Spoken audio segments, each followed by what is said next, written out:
Hi friends, how are you doing? What is Sprinklr Controversy?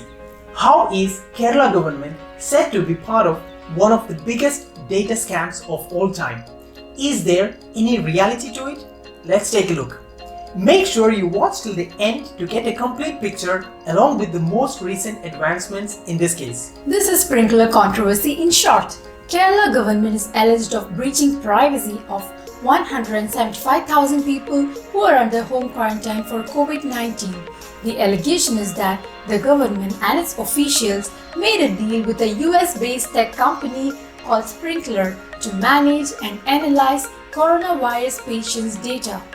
As per the opposition party, US-based Sprinklr could potentially collect health data from Kerala and sell it to companies in the US, which is a big breach of individual privacy.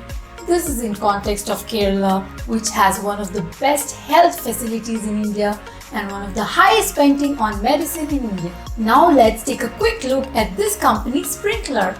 Yes, the company has a sprinkle logo with a missing E. Sprinklr is a new age digital marketing company. Almost half of their clients are Fortune 50 companies. They work for top banks, insurance, hospitality, technology, retail, sports, brand companies, and many more. Sprinklr analyze social media data using their expertise in data analysis and big data.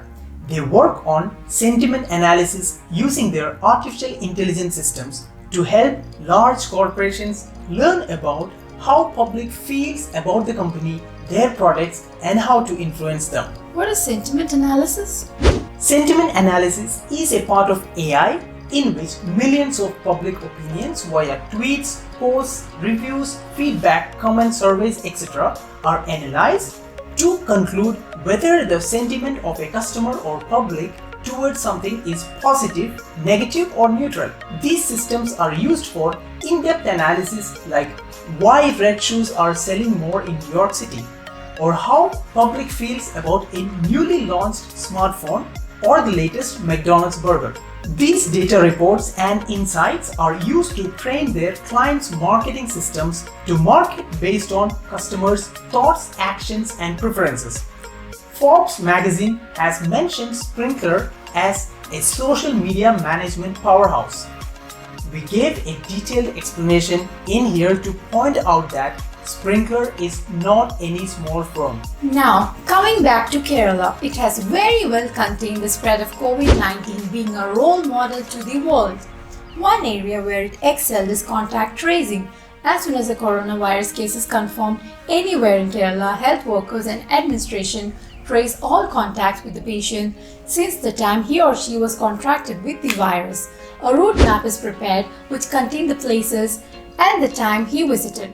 Based on this, the next level of tracking finds every person who had come in contact with the patient. Sounds an impossible and unrealistic task, but trust me, this is how Kerala combated the virus so far. This is a highly tedious process which needs a lot of manual work. With limited cases so far, this was possible, but anytime there is a social spread, this would become an impossible exercise. This is where Kerala government took help from Sprinklr. Workers at grassroots level collect details including symptoms and underlying health conditions of home quarantine people using a tool from Sprinklr. This data is analyzed by Sprinklr and would assist doctors and medical officials in making a better and informed choice about hospitalization needs. We should remember the major reason of deaths from coronavirus is because of lack of medical facilities at the right time. Sprinklr is specialized in CXM or Customer Experience Management System. At the spread of COVID-19, they wanted to get socially involved and started off finding and blocking fake news on social media, which actually spreads faster than the virus. Later, the company extended their CXM to Citizen Experience Management System in order to support governments efficiently manage their citizen data. Sprinklr has been the technology partner for WHO in data analysis and visualization. The WhatsApp and Facebook Messenger chatbots, which reply to your queries about COVID-19, are built by Sprinklr. WHO on their website has appreciated the pro bono services extended by Sprinklr and has verified their competency for delivering fast and accurate data processing. So, Sprinklr is already giving free tools and services to governments and organizations.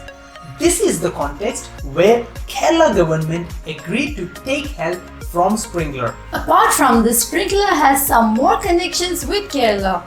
Its founder CEO Ragy hails from Kerala. Even though settled in the US for the past 20 years, it was also told that Ragy extended this service free of cost as a token of appreciation for the efforts taken by the government to keep the people of Kerala safe from COVID-19, including his parents who live in Kerala. Kerala government has been in touch with him for the past couple of years, inviting Sprinklr to start their subsidiary in an IT park in Kerala. All this explains why Kerala government was comfortable and fast to make a deal with Sprinklr during this time of emergency. Hope you have got a general idea about the situation. Now let's check what are the allegations against the government and what justifications the government has given. The primary allegation is procedures were not followed in appointing Sprinklr. There were no tenders invited for the deal. Clearance were not obtained from finance and legal departments. The government's explanation is that because the service was given for free, it required no clearance from either financial or legal departments. This is where we personally disagree a bit. Running a democratic government should align to procedures and protocols because every decisions and actions are accountable to the public. Next allegation is that crucial health data of hundreds of thousands could be leaked from Sprinklr to pharmaceutical and insurance companies. There are lawsuits going on against Sprinklr in the court of New York. Government says having sued doesn't mean the company is corrupt. Makes sense, but having an ongoing case means we'll definitely have to do extra background checks of possible malintentions of the company. Basically, Sprinklr lives on data, and for them data is more valuable than gold. If this data reaches pharmaceutical companies, the result would be disastrous. They can start scripting your future health and financial life. If the data reaches insurance companies, they start coming up with updated, attractive policies, but with all the loopholes, making you ineligible for claims. Medical labs will have their own ways to exploit you.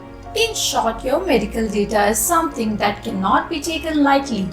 Even though privacy is a myth in this digital era, the more data you share, the more you are vulnerable to exploitation. Next allegation is, when Kerala already has IT divisions like CDIT and Kerala State IT Mission, aren't they capable of handling these requirements?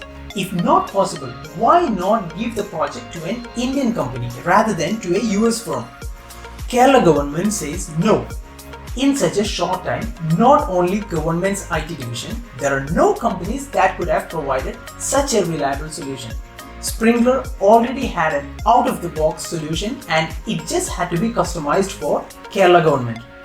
Moreover, in case of a social spread, Kerala projects a requirement to handle data of 18 million individuals, which cannot be handled by Kerala government's current infrastructure. Sprinklr's solution is a ready-to-use SaaS application. SaaS has already become a point for discussion in Kerala. So what does SaaS or software as a solution on the cloud mean? It means Kerala government need not worry anything about buying servers, setting it up, hiring engineers. SaaS eliminates all these steps. You can relate it to email service like Gmail or Office 365. Sprinklr provides a cloud-based solution to which health workers can log in and enter users' details as part of data collection. Huge data processing and analysis by Sprinklr, which requires high computational power, are hosted and provisioned by Amazon's data centers. The resulting data is made available to authorized health workers. Later on, once COVID requirements are over, data on cloud can be downloaded and backed up for future use, and the cloud-based account can be simply closed. It's like renting a system and returning back once done. Fast and simple, right? Then why all these row around SaaS? As critics say, the software and data being stored and processed on cloud is not under the control of government and it can lead to data compromise. But trust me, for a company like Sprinklr, they have the right competencies to safeguard data by encryption and other mechanisms. Amazon cloud-based web services being approved by international as well as Indian authorities have competencies more than any local bodies to give maximum security and availability. Also, currently the application is hosted on Kerala government's seeded Amazon account. Next allegation is against Kerala IT Secretary M. Shivashankar IAS. He took decisions himself and signed a contract with Sprinklr. Moreover, he appeared in an ad by Sprinklr as a government representative, which is against the law. The government supports IT Secretary, saying he was given the decision-making powers. Regarding the ad, Sprinklr created it taking out a portion from an interview of IT Secretary. Sprinklr had later removed the ad from their website. One other issue raised is Sprinklr started collecting data since March 25th, whereas they signed the initial contract only on April 2nd. Opposition says the already collected data will not get protection by contract. Government says that is not the case and the contract protects each and every data collected. Now, there is also a political angle to this controversy. Kerala state is currently ruled by LDF government led by Chief Minister Pinarayi Vijayan. He is also the head of IT department. State elections are coming up within a year. This data issue raised by UDF opposition leader Ramesh Chennithala should be observed in this context. Kerala has contained the COVID-19 pretty well so far. It has been praised by central government and even international bodies. Opposition needs political issues to be raised against the government to get some mileage. Opposition knows that the data privacy is an amazing topic because LDF had some strong views about it in the past.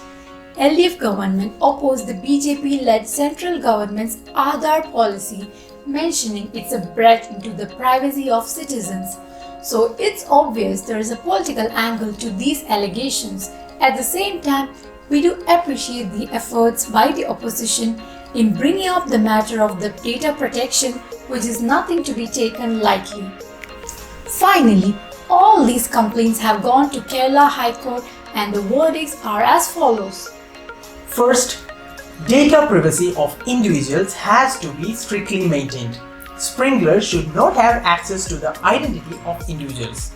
Government has responded that if Sprinklr has already data tracking to individuals, they will remove it from their system. For further data collection, any data that can be tracked to individuals like phone numbers or names will remain with Kerala government and only an alias for identification would be passed on to Sprinklr.